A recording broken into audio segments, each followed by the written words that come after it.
గీతములు పాడెదం. నీతి లేని మా నీచ బ్రతుకు నీయందు స్థిరమాయెను. నీతి లేని మా నీచ బ్రతుకు నీయందు స్థిరమాయెను. ఉదయించే మాపై నీతి సూర్యుండు ముదమార ప్రణుతింతుము. ఉదయించే మాపై నీతి సూర్యుండు ముదమార ప్రణుతింతుము. జయశీలుడాగు మా ప్రభువా, జయ గీతములు పాడెదం.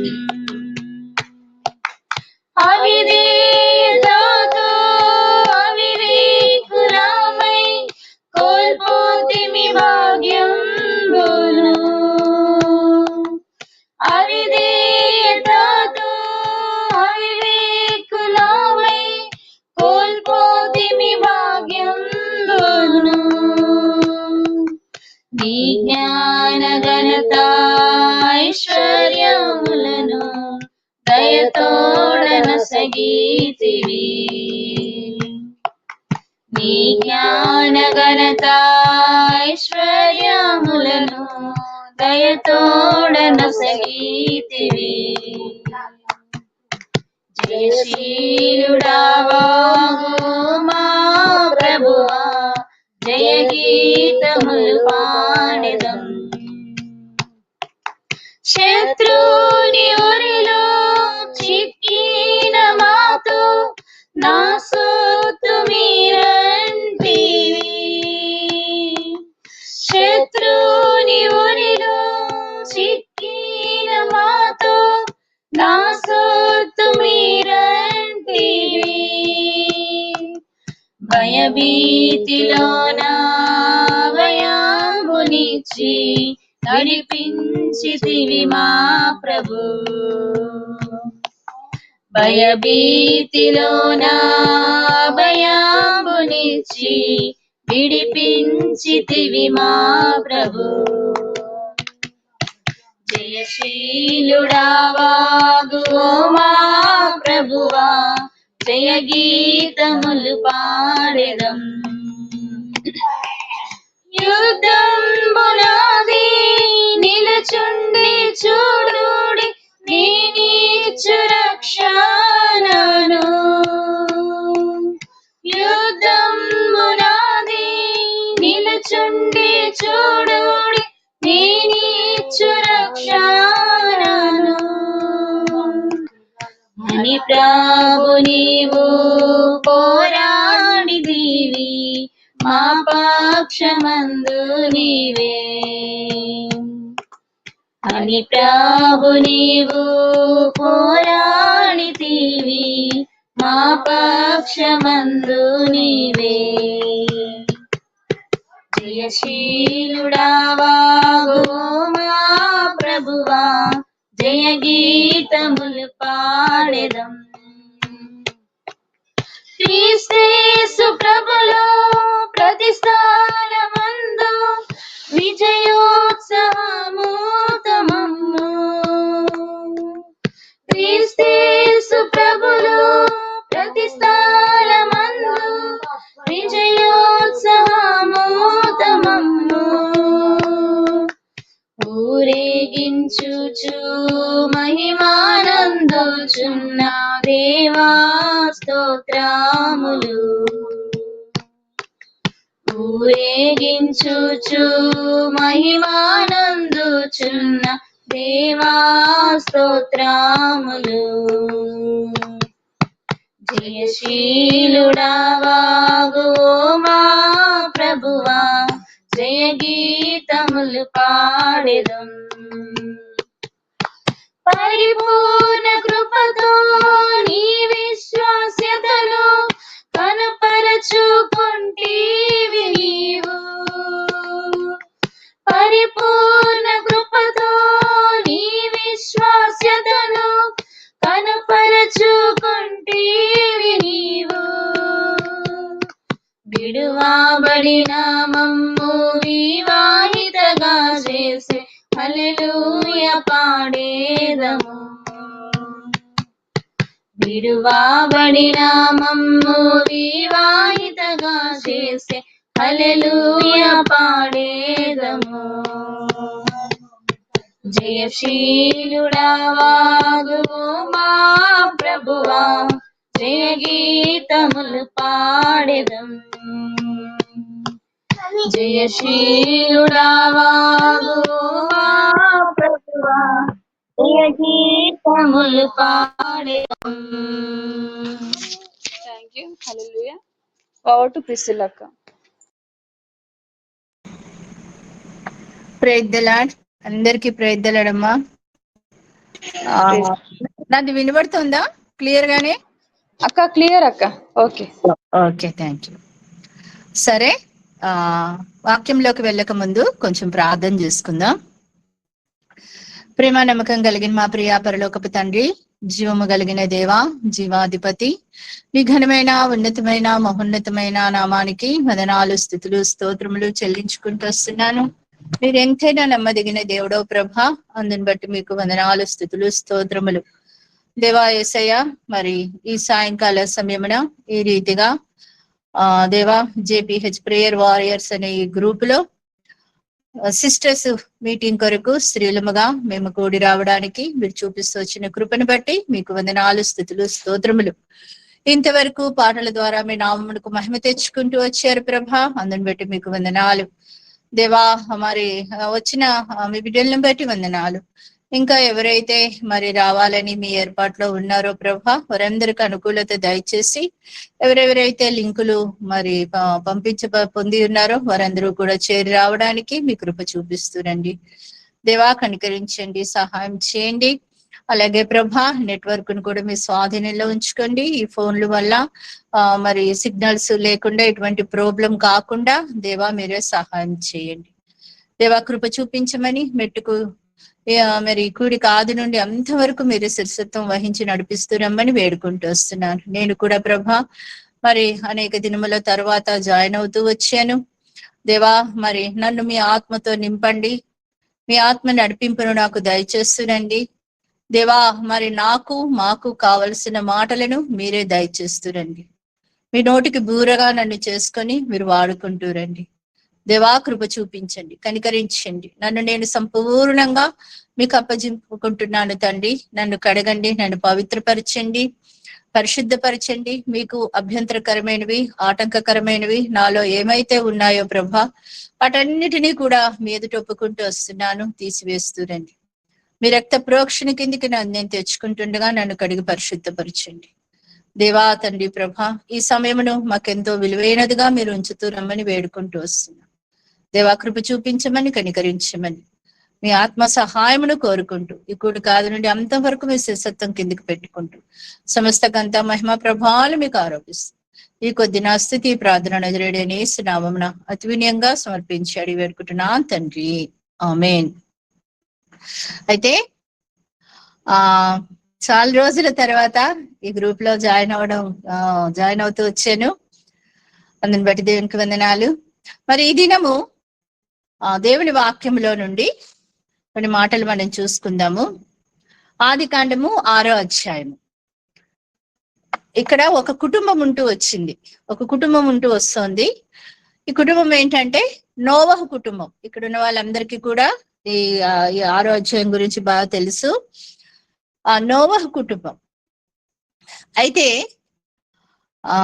ఈ కుటుంబంలో ఎవరెవరు ఉన్నారంటే భార్య, భర్త, 3 పిల్లలు, 3 కోడళ్ళు, మొత్తం 8 మంది. ఈ 8 మంది. అయితే ఇక్కడ నోవహు భార్య పేరు గాని, లేకపోతే నోవహు కుమారుల పేర్లు ఉన్నాయి, కానీ ఆ కోడళ్ళ పేర్లు కూడా లేవు. నోవహు భార్య పేరు కూడా లేదు, కానీ వాళ్ళ పని కనబడుతుంది బైబిల్లో. నేను చదువుతూ వచ్చాను, గూగుల్లోకి వచ్చినప్పుడు పేరు లేని స్త్రీలు దాదాపు 500-400 కంటే పైగానే ఉన్నారంట. దాదాపు 600 అన్నట్టుగా పేరు లేని స్త్రీలు. పేరు లేదు గాని కొంతమంది స్త్రీల యొక్క వాళ్ళ పని కనబడుతూ వస్తుంది. అంటే ఓ పేరు పెట్టి వాళ్ళని గుర్తించలేదు గాని అక్కడ వాళ్ళ పని అయితే మనకి కనబడుతూ వస్తుంది. అటువంటి స్త్రీని ఈ రోజు మనం చూసుకుందాం. నోవహు భార్య. ఎందుకు నోవహు భార్య గురించి ధ్యానించాలి అనే ఆలోచన నాకు వచ్చిందంటే, చాలా రోజులు బట్టి బైబిల్లో పేరు లేని స్త్రీలు వాళ్ళ పనులు ఏంటా అని నేను ధ్యానిస్తూ వచ్చాను, చూస్తూ వచ్చినప్పుడు నోవహు భార్య గురించి నాకు ఎక్కువ మంచిగా అనిపించింది అనమాట. అది నా 6వ అధ్యాయం చదువుతూ ఉంటే అక్కడ ఎక్కడ కూడా ఆమె గురించిన ప్రస్తావనే లేదు. కానీ నోవహు వెనకాతల ఆమె చేసినటువంటి పని అయితే మనకి కనబడుతూ వస్తుంది అనమాట. ఎందుకంటే దేవుని వాక్యం ఏం సెలవిస్తోంది? మనకందరికీ తెలిసిన మాటే సామెతల గ్రంథం 14వ అధ్యాయంలో ఉంది కదా, జ్ఞానవంతురాలు తన ఇల్లు కట్టును, మూఢురాలు తన ఇల్లు ఊడబెరుకును. అంటే తన ఇంటిని కట్టుకోవాలి. ఆ ఇంటిని కట్టాలి అని అంటే అది స్త్రీ వల్లే అవుతుంది. ఎందుకంటే పరిశుద్ధాత్మ దేవుని వాక్యంలో వ్రాయించబడి ఉన్నది, జ్ఞానవంతురాలు తన ఇల్లు కట్టు. ఇప్పుడు ఇక్కడ నోవహు కాలంలో మనం చూస్తే నోవహు చేస్తున్న పని ఏంటి? నోవహుకి దేవుడు ఒక పని అప్పచెప్పాడు. ఏంటి ఆ పని అంటే ఓడ కట్టడం, ఓడ నిర్మించడం. అంటే నోవహు ఓడను కడుతూ ఉంటే నోవహు భార్య ఏం చేస్తోంది?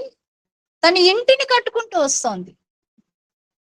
ఎలాగ తన ఇంటిని కట్టుకుంటూ వచ్చిందని మనం చెప్పగలమంటే, ఈ 6వ అధ్యాయంలో మనం చదివితే చూడండి, నోవహు కుమారులు, నోవహు కోడన్లు, నోవహు భార్య వీరందరూ కూడా ఓడలో ప్రవేశించగలిగారు. దాన్ని బట్టి మనం చెప్పొచ్చు ఆమె తన ఇంటిని కట్టుకుంటూ వచ్చింది అని. కొన్ని ఆమె సామెతలు 31లో చూస్తే చూడండి, సామెతల గ్రంథము 31వ అధ్యాయంలో మనం చూస్తే ఇక్కడ ఈ 31వ అధ్యాయంలో ఈ స్త్రీకి కూడా పేరు లేదు. గుణవతి అయిన భార్య గురించి ఇక్కడ చెప్పబడుతూ వచ్చింది. అయితే 31వ అధ్యాయం 31వ వచనంలో ఒక మాట ఉంది, చేసిన పనిని బట్టి అట్టి దానికి ప్రతిఫలం ఇయ్యదగును, గౌనుల యొద్ద ఆమె పనులు కొనియాడబడును. అంటే ఆమె పనులు కొనియాడబడతాయి. అంటే ఆమె చేసే పని కొనియాడబడుతుంది, ఆమె చేసే పని కనబడుతుంది. ఇక్కడ నోవహు భార్య తన వెనక ఉండి చేస్తున్న పని కనబడుతూ వస్తుంది మనకి. ఇదే సామెతలు 31లో చూస్తే చూడండి, 21వ వచనం, తన ఇంటి వారికి చలి తగులునని భయపడదు, ఆమె ఇంటి వారందరూ రక్తవర్ణ వస్త్రములు ధరించిన వారు. ఏంటంటే ఆమె ఇంటి వారందరూ రక్తవర్ణ వస్త్రములు ధరించిన వారు. అవును, ఇక్కడ నోవహు కుటుంబం మొత్తం కూడా రక్షింపబడుతూ వచ్చింది. రక్తవర్ణ వస్త్రములు అంటే రక్షణ వస్త్రం. ఆ ఓడలోనికి నోవహు కుటుంబం మొత్తం ప్రవేశిస్తూ వచ్చింది. దీన్ని బట్టి మనం చెప్పొచ్చు ఆమె తన ఇంటిని కట్టుకున్న స్త్రీగా ఉంది. ఇంకా ఈ సామెతలు 31లోనే ఇంకొక మాట ఉంటుంది చూడండి, 27వ వచనం, 31:27, ఆమె తన ఇంటి వారి నడతలను బాగుగా కనిపెట్టును, పని చేయకుండా ఆమె భోజనము చేయదు. ఏంటంటే ఆమె తన ఇంటి వారి నడతలను బాగుగా కనిపెట్టేది.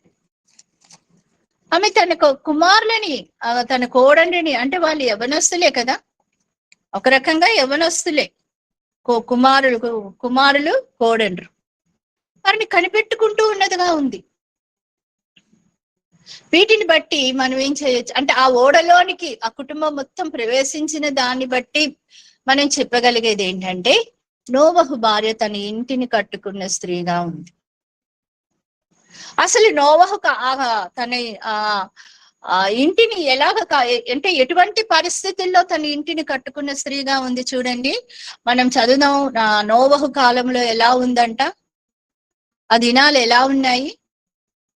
ఎలా ఉన్నాయంటే చూడండి, మత్తయి సువార్తలో ఒక మాట చెప్పబడుతూ వచ్చింది కదా. మత్తయి సువార్త 23వ అధ్యాయంలో నోవహు దినాలు ఎలా ఉన్నాయో రాయబడుతూ వచ్చింది అక్కడ. చూడండి, మత్తయి సువార్త 23 ఎవరైనా తీస్తే చదవండి అమ్మా. మత్తయి సువార్త 24వ అధ్యాయము 37, 38 వచనాల్లో నోవహు కాలం ఎలా ఉందో రాయబడుతూ వచ్చింది. తీసిన వాళ్ళు చదవండి.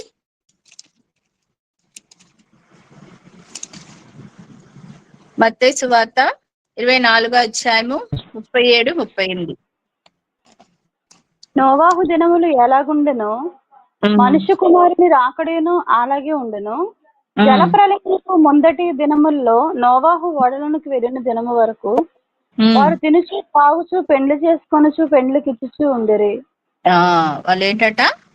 తినుచు త్రాగుచు పెండ్లి చేసుకొనుచు పెండ్లికిచ్చుచు ఉండిరి. అంటే ఇంత భయంకరమైన పరిస్థితులు. అదే మనం 6వ అధ్యాయంలో చదివితే చూడండి, ఆదికాండము 6వ అధ్యాయంలో మనం చూస్తే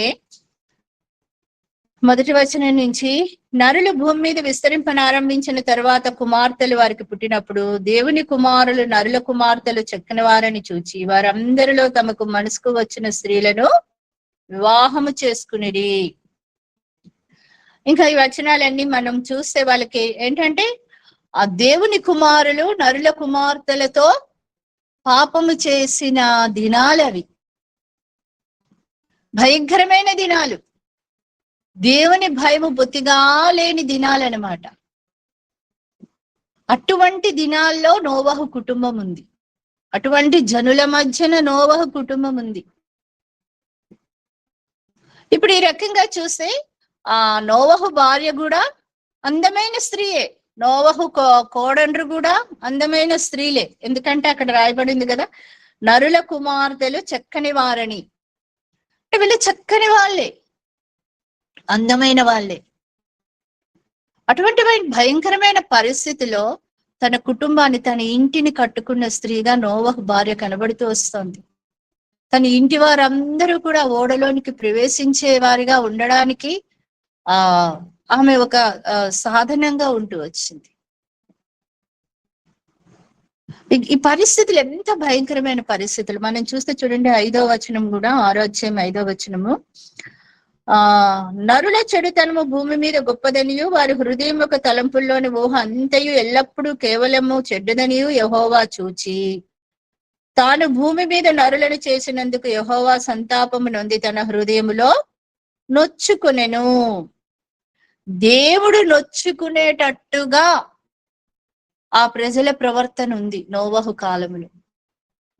అరే వీళ్ళని ఎందుకు నేను సృష్టించాను, వీళ్ళని నేను ఎందుకు చేశాను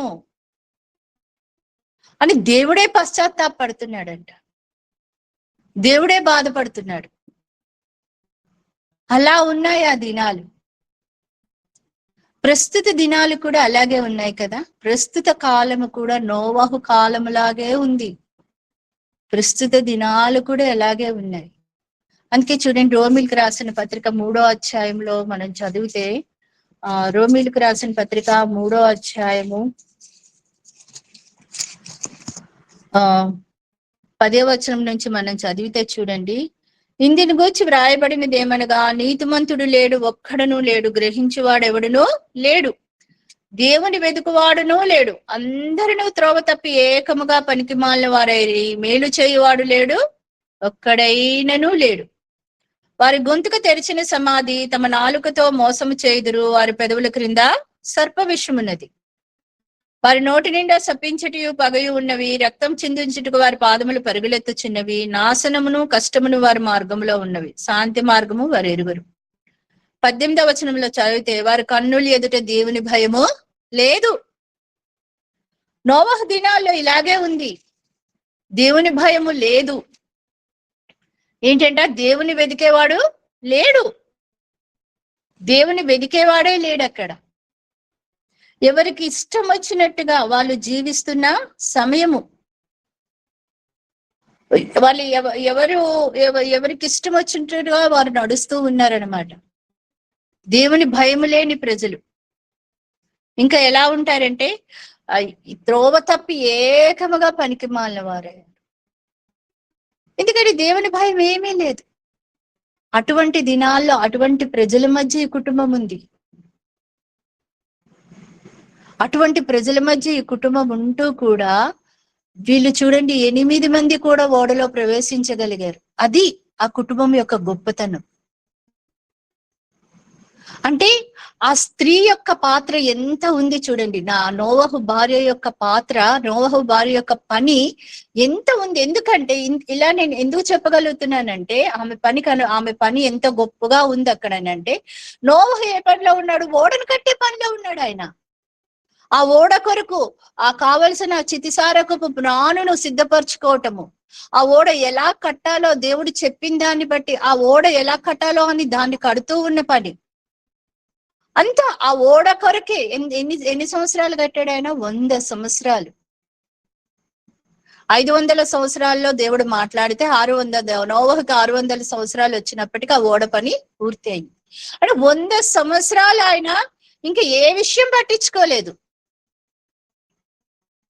తన ఇంటిని అసలు ఆయన పట్టించుకున్నట్టుగానే లేదు. కేవలం ఓడ కట్టే పనిలోనే, అంటే దేవుని పనిలోనే నిమగ్నమై ఉన్నాడు ఆయన. మరి ఇప్పుడు ఇంటి అవసరాలన్నీ ఎవరు చేయాలి? ఇప్పుడు కుమారులు కూడా, ఆ 3 కుమారులు కూడా వాళ్ళు కూడా నోవహుతో పాటు ఆ ఓడ పనికే, అంటే 3 కుమారులు, భార్య, అందరూ ఓడ పనికే ఉన్నారు. కానీ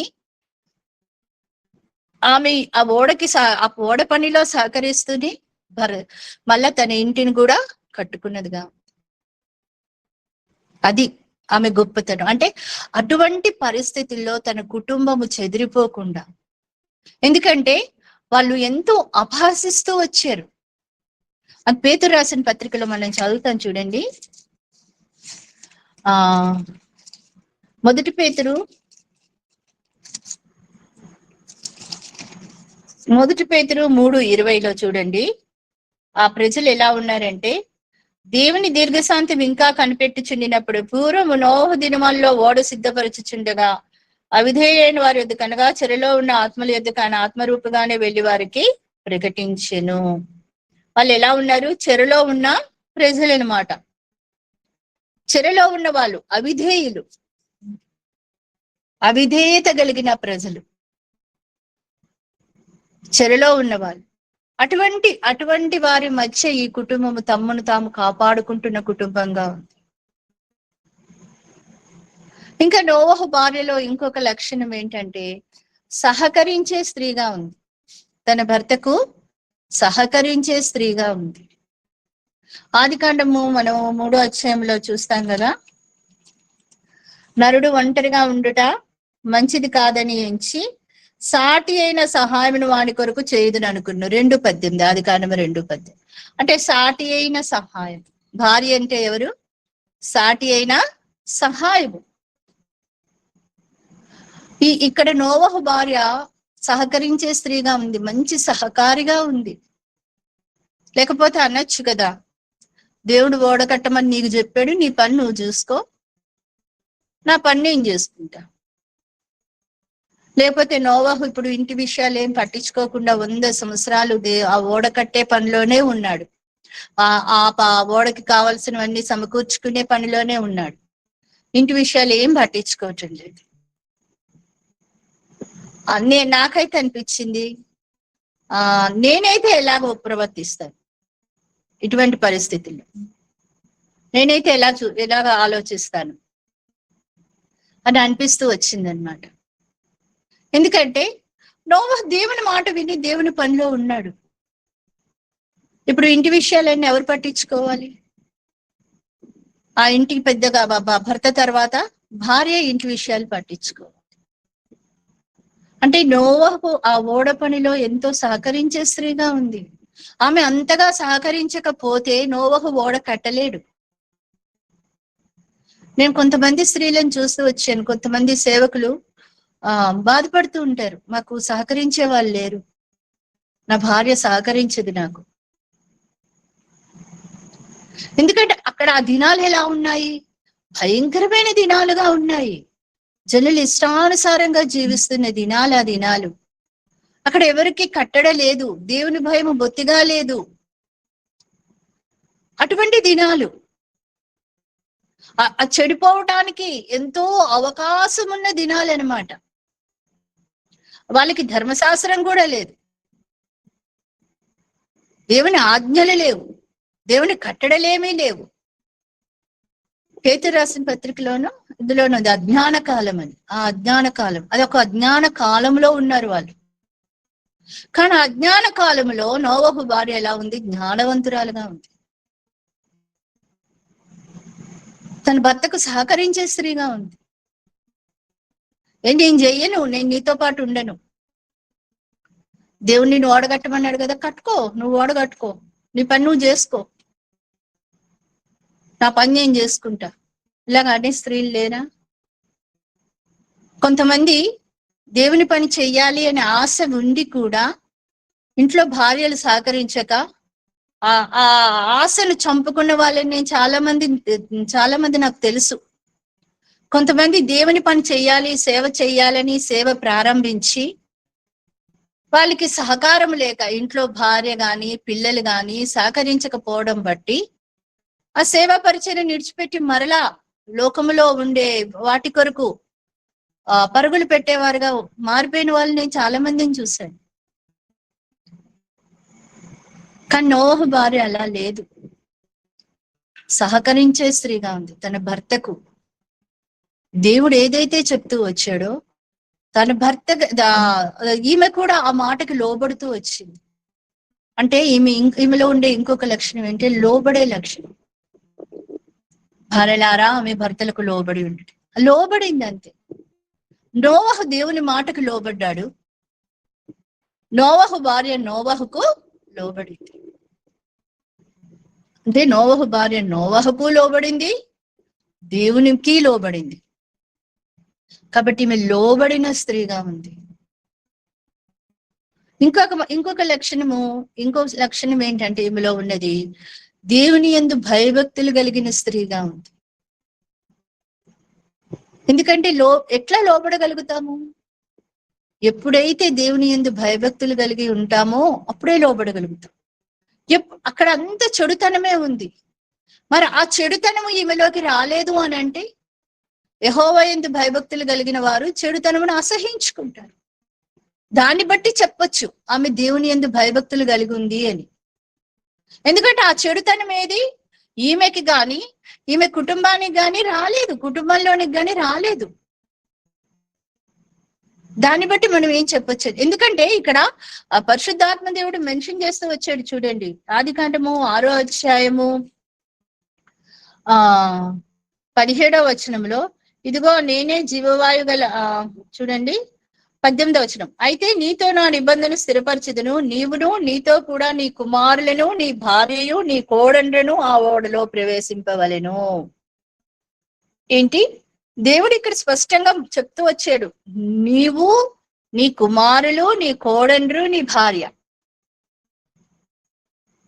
8 మంది ఓడలో ప్రవేశించాలి అని దేవుడు స్పష్టంగా చెప్తూ వచ్చాడు. అంటే ఆమె కూడా దేవుని యందు భయభక్తులు కలిగిన స్త్రీగా ఉంది.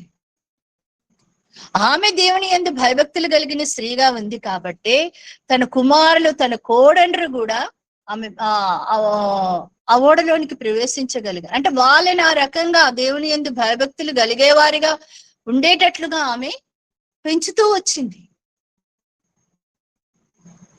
అందుకే మనం సామెతలు 31లో చదివాం కదా, ఆమె ఇంటి వారందరూ రక్తవర్ణ వస్త్రములు ధరించినవారు. ఆమె చలి తగులుతుందన్న భయం లేదు.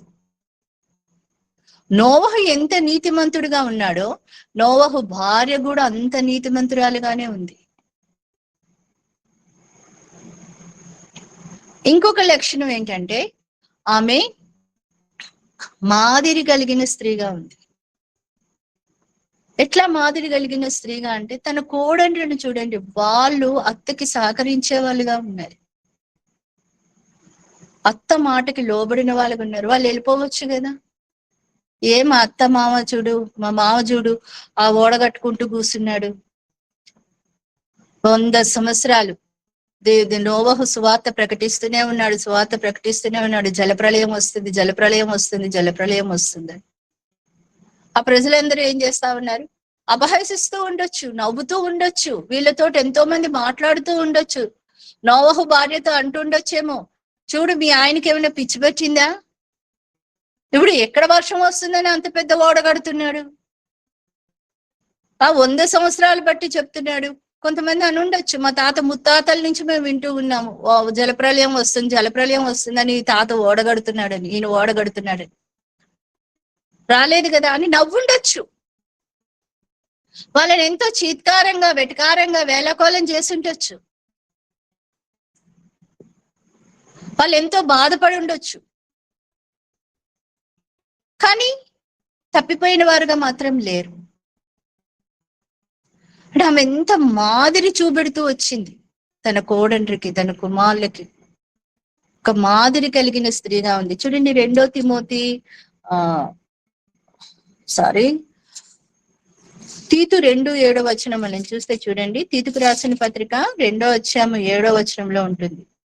పరపక్షమందు ఉండవాడు మన గూర్చి చెడు మాట ఏది చెప్పనేరక సిగ్గుపడినట్లు అన్నిటి యందు నిన్ను నీవే సత్కార్యముల విషయమే మాదిరిగా కనుపరుచుకొనుము. ఏంటంట? పరపక్ష ముందు వాడు మన వందు చెడు మాట ఏది చెప్పకుండానట్లు ఎట్లా ఉండాలంట? మాదిరిగా ఉండాలి. మళ్ళా చూడండి 4:12, 1 తిమోతి 4:12 కూడా ఉంటుంది. యవ్వనమును బట్టి ఎవడూ నిన్ను తృణీకరింపనీయకము గాని మాటలోను, ప్రవర్తనలోను, ప్రేమలోను, విశ్వాసములోను, పవిత్రతలోను విశ్వాసులకు మాదిరిగా ఉండుము. విశ్వాసులకు ఏంటంటే సమస్త విషయంలో మాదిరిగా ఉండాలి. మన మాటలోను, మన తలంపుల్లోను. ఒక్క నిమిషం.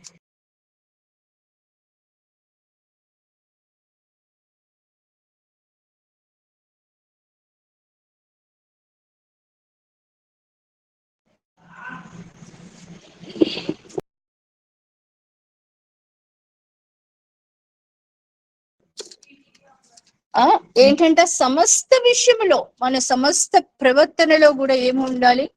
మాదిరిగా ఉండాలి. ఇక్కడ నోవహు భార్యలో ఉన్న ఇంకొక లక్షణం ఏంటంటే మాదిరి కలిగిన స్త్రీగా ఉంది. తన కుటుంబానికి ఆమె ఒక మాదిరి చూపెడుతూ ఉంది. తన కోడండ్రి ఎదుట, తన కుమారుల ఎదుట మాదిరి కలిగిన స్త్రీగా ఉంది. ఇంకొక లక్షణం ఈమెలో ఉన్నది ఏంటంటే ప్రత్యేకత కలిగిన స్త్రీగా, పరిశుద్ధత కలిగిన స్త్రీగా ఉంది. అక్కడ ఉండే ఆ దినాలు ఏం దినాలు? చెడు దినాలు, దేవుని భయము బొత్తిగా లేనటువంటి దినాలు. అటువంటి దినాల్లో నోవహు భార్య ఎలా ఉందంటే ఒక ప్రత్యేకత కలిగినదిగా ఉంది. ఒక మాట నాకు అది వచనం గుర్తుకొస్తలేదు కానీ ఈ సంఖ్యాకాండంలోనూ ద్వితీయోపదేశ కాండంలోనే ఉంటుంది. మీరు ఆ జనుల మధ్యనే నివసించండి కానీ వారు చేసే క్రియలేవి మీరు చెయ్యొద్దు అని చెప్తాడు. వారు ఉన్నట్టుగా మీరు ఉండొద్దు, మీరు ప్రత్యేకంగా ఉండండి. చూడండి ఒక మాట, నిర్గమాకాండము 33:16 మనం చూస్తే నిర్గమాకాండము 33:16 నా ఎడలను నీ ప్రజల ఎడలను నీకు కటాక్షము కలిగినదని దేని వల్ల తెలియబడను, నీవు మాతో వచ్చుట వలనే కదా. అట్లు మేము అనగా నేనును నీ ప్రజలను భూమి మీద ఉన్న సమస్త ప్రజల్లో నుండి ప్రత్యేకింపబడుదుమని ఆయనతో చెప్పెను. అంటే ప్రత్యేకత, ఆ ప్రజల నుండి ప్రత్యేకింపబడాలి, వారి మధ్యలోనే ఉండాలి కానీ వారు చేసేవేవి కూడా చెయ్యకూడదు. అందుకే ఎస్తేరు గ్రంథంలో రాయబడుతూ వచ్చింది కదా, అక్కడ హామాను వాళ్ళందరికీ ఎందుకు కోపం వచ్చిందంటే ఈ ప్రజలు మనము అనుసరించే మర్యాద చొప్పున వీళ్ళు నడుచుకోవటం లేదు, వీళ్ళు ప్రత్యేకంగా ఉన్నారు, మనం చేసేది వీళ్ళు చెయ్యటం లేదు, వీళ్ళు ఒక ప్రత్యేకమైన జనం అని చెప్పి వాళ్ళకి కోపం వస్తూ వచ్చింది హామానికి వాళ్ళకి. అంటే ప్రత్యేకత కలిగి ఉండాలి. ప్రత్యేకత కలిగిన స్త్రీగా ఉంది. అందుకే ఆ ఓడలోనికి ప్రవేశించగలిగింది. తన భర్తతో పాటు తను కూడా ఓడలోనికి ప్రవేశించగలిగింది. లేకపోతే ఇవి విడిచిపెట్టబడుతూ ఉండేది. లోతు భార్యను చూస్తే చూడండి, లోతు భార్యను జ్ఞాపకం చేసుకోమంటాడు. మత్తయి సువార్తలో ఉందన్నమాట. యేసుప్రభు వారే స్వయంగా చెప్తారు, లోతు భార్యను జ్ఞాపకం చేసుకో. ఎందుకు లోతు భార్యను జ్ఞాపకం చేసుకోవాలి? ఆ సొదొమ గొమొర్రాలను విడిచిపెట్టలేకపోయింది ఆమె. అసలు వెనక దేవుడు ఏం చెప్తూ వచ్చాడు, దేవుని దూతలు ఏం చెప్తూ వచ్చారు? మీరు ఆ కొండకి పారిపోండి అంటే లోతు, నేను ఆ కొండకి పారిపోవడం నాకు దూరం కాబట్టి ఆ సోయర్కి వెళ్తానంటే, సరే అక్కడ వరకు వెళ్ళండి కానీ వెనక తిరిగి చూడొద్దు అన్నాడు. వెనక్కి తిరిగి చూడనే చూడొద్దంటే లోతు భార్య ఏం చేసింది? వెనక్కి తిరిగి చూస్తుంది. ఏమైపోతూ వచ్చింది? ఉప్పు స్తంభం అయిపోతూ వచ్చింది. అంటే ఆమె ఆ ఆ సొదొమ గొమొర్రాల నుండి ప్రత్యేకింపబడలేకపోయింది. ఆ సొదొమ గొమొర్రాల వైపే తన మనసును త్రిప్పుకుంటూ వచ్చింది. తన మనసు అంతా ఎక్కడుందంటే సొదొమ గొమొర్రాలోనే ఉంది. ఆ పాపంలోనే తన మనసు ఉంది.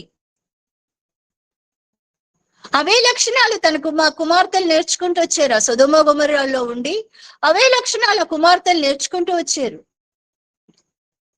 అందుకే వాళ్ళు ఆ తర్వాత భయంకరమైన పని చేస్తూ వచ్చారు. కానీ ఇక్కడ నోవహు కుటుంబం అలా లేదు.